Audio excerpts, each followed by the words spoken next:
Hola, hola, hola, mi nombre es Omar Quinteros. En el video del día de hoy les voy a hablar acerca de un artículo de costumbres titulado Un viaje de mi colega Felipe Pardo Llareaga. Pero primero vamos a hacer un resumen.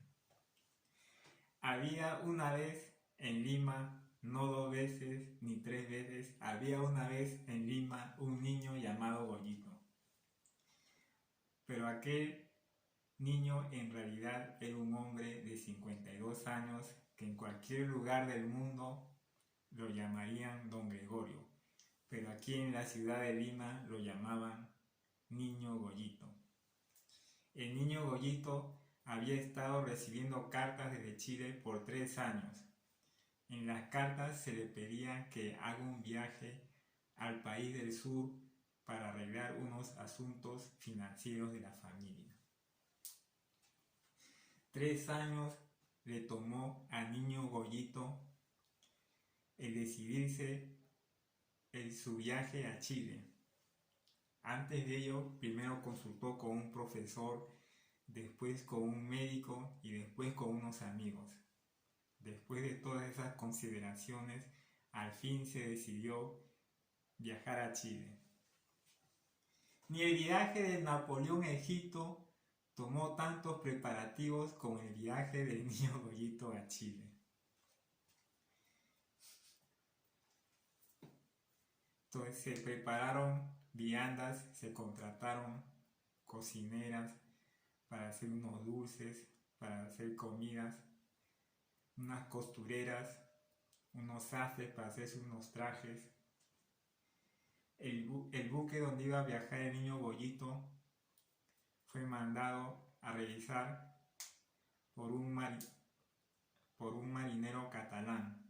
Él vino hacia Lima y revisó el buque para ver que todo estaba seguro y el Niño Goyito se está embarcando en una embarcación segura. La noticia del viaje del Niño Goyito se esparció por toda Lima. Toda Lima comentaba el viaje del Niño Goyito. Todo limeño que se encontraba con el Niño Goyito le preguntaba acerca de su viaje. ¿Es cierto que te nos vas a Chile? Sí, me voy para Chile, decía el Niño Goyito casi al borde del llanto. El día del viaje del Niño Goyito llegó. Toda su familia, sus amigos, el párroco de la iglesia, las monjitas, hicieron el horrendo sacrificio de ir al Callao para embarcar al Niño Goyito. Una comitiva lo siguió con todas sus maletas que hizo. Y así se fue el Niño Goyito. El viaje del Niño Goyito a Chile marcó un hito en la historia de Lima, tal como lo fue la llegada de Cristo. La llegada de Cristo significó un hito en la historia. Fue antes de Cristo, después de Cristo, en la historia de la humanidad. En la historia de Lima, el hito fue antes del viaje del Niño Goyito, después del viaje del Niño Goyito. Por ejemplo, en una conversación en Lima, ¿tú te acuerdas cuando se inauguró ese negocio? No recuerdo. Ah, ya sé. Ese negocio se inauguró después del viaje del Niño Goyito. Otro ejemplo. ¿Tú te acuerdas cuando se inauguró ese parque? Ah, no recuerdo. Ah, ya sé. Ese parque se inauguró antes del viaje del Niño Goyito. En el artículo el autor nos dice que ya no se viaja de esa manera. En su época ya no se viaja de esa manera, excepto los que tienen el linaje del virrey. Y él mismo se va para Chile, nos cuenta que se va al sur y hace algo muy simple. No es, hace unas maletas y hace unos encargos y ya se va para Chile y se despide de sus lectores mediante este artículo de costumbres que aparece justamente en su diario El espejo de mi tierra. Fin de resumen. A continuación voy a dar unos comentarios acerca del artículo de costumbres de mi colega. A ver, ¿qué puedo decir? Bueno, yo creo que este artículo es como una autobroma, una autosátira a su clase social, ya que el mismo Felipe Pardo y Aliaga era una persona que pertenecía a la aristocracia. En el artículo está haciendo una burla, una ironía a un personaje de aristocracia, ¿no? Está pues tratando de aniñado a un hombre de 52 años, ¿no? Lo hace pues delicado, timorato, irresoluto, no puede decidir un viaje a Chile y le toma 3 años, ¿no? Decidir el viaje, ¿no? Es pues un hombre que tiene exagerados cuidados, ¿no? Inclusive, como sugiere en el artículo, ese hombre no ha hecho ese negocio, sino lo ha heredado porque va a arreglar asuntos de la familia.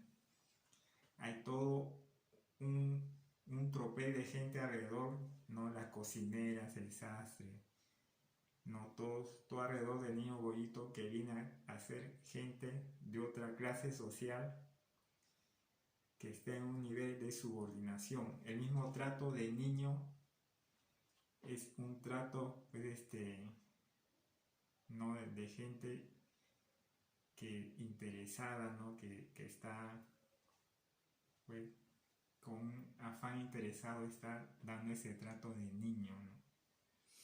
No, la misma familia sufre esa parte de aniñación por parte del autor, porque a las hermanas las llama las niñas, ¿no? Y en una parte del artículo dice que está haciendo el horrendo sacrificio de ir al Callao, ¿no? Están viajando hacia el puerto del Callao para despedir al niño Goyito. Eso es porque ese artículo de costumbre fue escrito en el año 1840. En la actualidad, pues, a nadie se le ocurriría escribir que está haciendo un horrendo sacrificio de ir al Callao o a la Victoria, o San Juan del Lurigancho, San Juan de Miraflores, ¿no? Sería pues muy criticado. Imagínense que un artículo en el comercio ponga pues estoy haciendo ese horrendo sacrificio de ir al Callao, ¿no? Aunque Bailey hace un par de años dijo que solamente pasaría por helicóptero por San Juan del Lurigancho y no bajaría.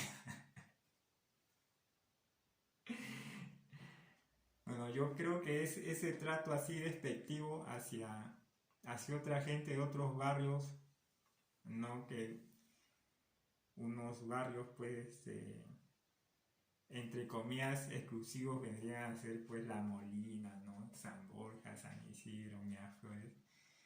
Y otros barrios en oposición vendría a ser pues San Martín de Porres, San Juan de Lurigancho, San Juan de Miraflores. Yo no creo que haya ese trato despectivo generalizado, ¿no?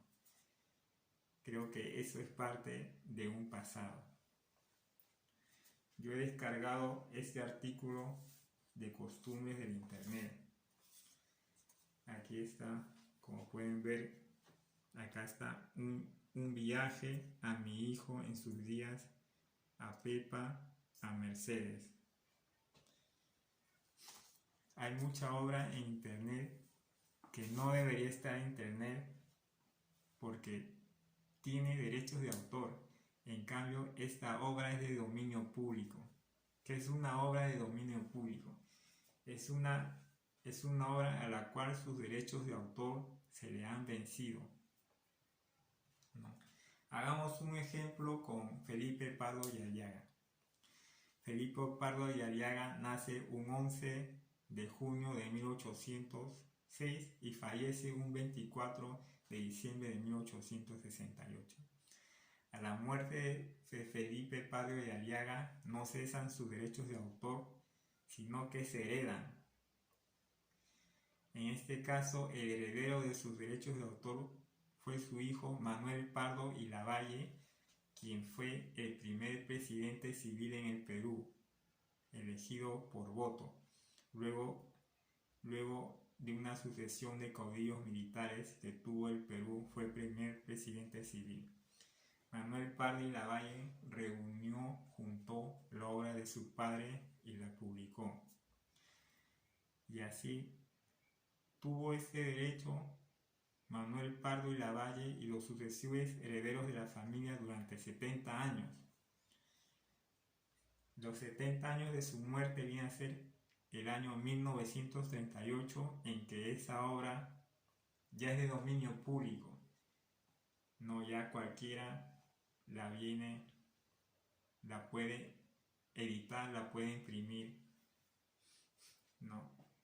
Hagamos otro ejemplo para que quede claro que es una obra de dominio público. Conmigo mismo, a ver, supongamos que yo me muero este año, el 2021, me muero de COVID. No me llego a aplicar la vacuna Sinopharm, ni la AstraZeneca, ni la Pfizer, ¿no? Voy al hospital y ya no hay camas UCI, no hay balones de oxígeno, no encuentro al ángel del oxígeno, no, ya se había cansado de vender barato, ya no lo encuentro y me muero. Entonces, ¿qué pasa con mi obra? Mis derechos no cesan porque la hereda un familiar mío. Sucesivamente se sigue heredando mis derechos durante 70 años hasta el año 2091, en que cualquiera ya podría editar mi obra. No, acá está pues mi última reciente publicación, Poemas al Perú, que la tengo registrado en el Indecopi. Nadie más puede editar esta obra excepto yo, porque yo tengo los derechos sobre esta obra. Recién en el año 2091 ya es de dominio público y cualquiera ya podría editar. Así es. Esta obra fue de Felipe Pardo de Aliaga. Es una obra escrita bajo el estilo literario del costumbrismo, ¿no? El costumbrismo es un estilo literario que nos llegó de Europa a través de los españoles, ¿no? Como por estos días nos está llegando el COVID de Europa y también la vacuna. Qué curioso, ¿no? Nos llega la enfermedad y nos venden la vacuna. Bueno, el costumbrismo pues es un estilo literario descriptivo que retrata los usos, las costumbres, la vida, la idiosincrasia de los pueblos, y lo hace con humor, con alegría, con ironía y con picardía. Las formas literarias del costumbrismo son la poesía, el teatro y el artículo de costumbres. No se desarrolló el cuento ni la novela.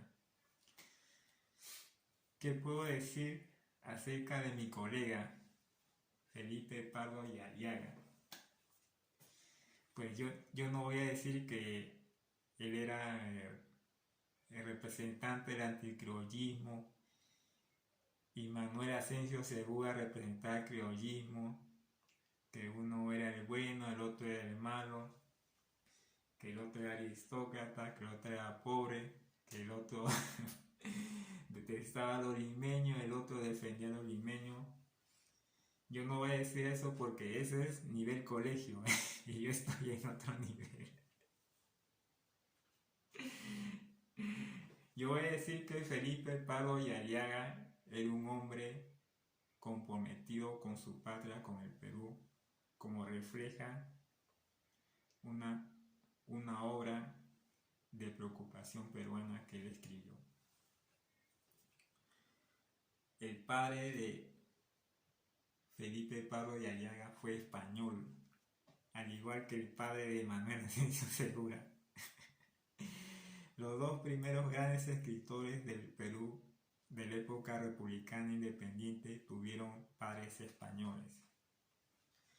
un dato curioso acerca de Manuel Asensio Segura es que él fue militar, porque su padre fue militar, su hijo fue militar, y peleó en la batalla de Ayacucho, pero de parte de los españoles. Estuvo en el ejército español peleando en contra del ejército libertador. Bueno, el padre de Felipe Pardo de Aliaga fue Manuel Pardo Rivadeneira, que tuvo un cargo de oidores español justo en el momento en que se produjo una revuelta grande en el Cusco, una rebelión. La rebelión estuvo a cargo de los hermanos Angulo y Mateo Pumacahua. Ese día pues de la revuelta, el 3 de agosto de 1814, no tomaron preso al padre de Felipe Pardo de Aliaga y lo llevaron a la plaza del Cusco para ahorcarlo. Ya lo iban a justiciar, pero el obispo del Cusco intercedió ante ellos y lo dejaron libre. Todo eso pues fue presenciado por el niño Felipe Pardo de Aliaga. En el año 1821, cuando se declara la independencia del Perú, Manuel Pardo y Rivadeneira decide mudarse con toda su familia a España porque en Lima había un ambiente hostil hacia los españoles, ¿no? Algunos dicen que se debió aprovechar todo ese material español que tenía experiencia, ¿no? en cargos públicos, ¿no? Felipe Pardo de Aliaga, como hijo de una familia pudiente, recibe gran educación en España y conoce a grandes intelectuales españoles. Ya con 22 años, Felipe Pardo de Aliaga, por un tema de nostalgia, regresa al Perú, ¿no? Cuando te vas de viaje al extranjero y quieres volver a tu patria. Pero otros dicen que regresó por un tema de negocios, ¿no? Pero lo concreto es que Felipe Pardo de Aliaga regresa al Perú y decide quedarse en Perú y ya no regresa a España, ¿no? Felipe Pardo de Aliaga, pues a los 22 años, en el año 1828, era un hombre con ideas liberales que estaba de acuerdo con haber expulsado a los españoles del Perú, estaba de acuerdo que la forma de gobernar un país era la república y creía en la democracia.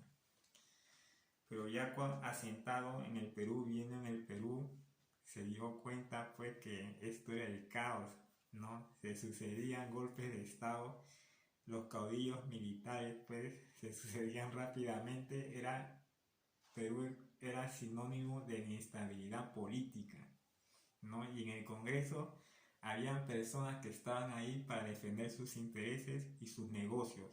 Una situación igualita a la de ahora, ¿no? no ha cambiado en ese aspecto. Entonces, pues, Felipe Pardo de Aliaga cambia de parecer, ¿no? Ya no cree, pues, en esas ideas liberales de la república, ¿no? De la democracia, ¿no? Ahora él cree que el Perú necesita un gobierno autoritario fuerte que ponga orden en el Perú y que acabe con la inestabilidad política, ¿no? Entonces se vuelve un conservador, ¿no? Y se junta con otros conservadores,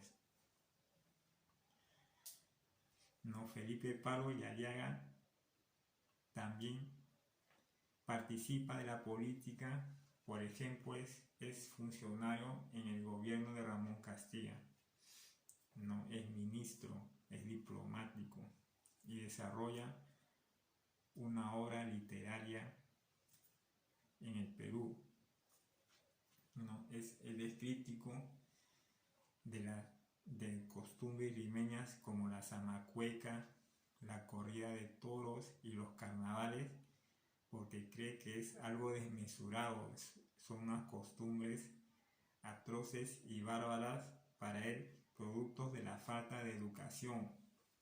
Por eso justamente él escribe una obra de teatro titulada Frutos de la Educación, y él cree que el Perú lo que necesita es mucha educación y una reforma educativa. Eso fue todo por el video del día de hoy. Nos vemos.